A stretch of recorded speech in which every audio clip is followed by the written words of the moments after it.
body language, because that's part of our vocabulary. Our lexicon is ourselves, not just the words we use and choose, but how we present ourselves. What are some do's and don'ts when it comes to our hands, our feet, our eyes, our head?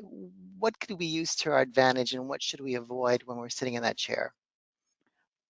Well, I think eye contact is important, and yet you don't want to, as my daughter would say, stare someone down either. So you have to kind of balance that so that you remain connected.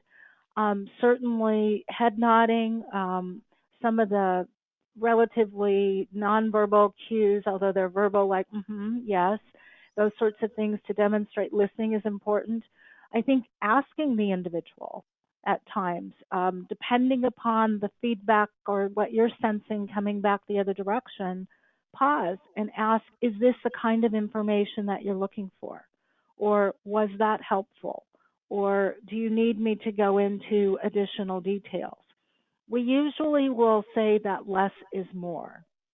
Those of you that have heard me before, or perhaps I've coached you, I'm a real proponent of behavioral interviewing or the STAR model, situation or task, action, and result.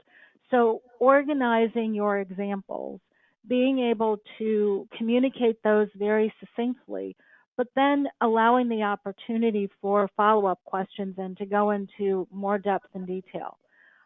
Many times in coaching, I have to cut someone off and say, okay, time out. Let's talk about this for a moment. You're giving me far too much detail. And if you're doing that in an interview, number one, you're going to use up a lot of time and not be able to share the full perspective of what you bring. And secondarily, you may lose your listener.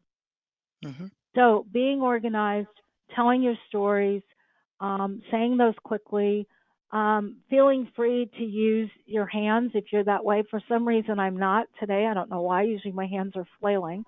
So finding that balance as well to provide emphasis, but also picking up on the cues of who you're talking to. And that usually helps as well. Great advice.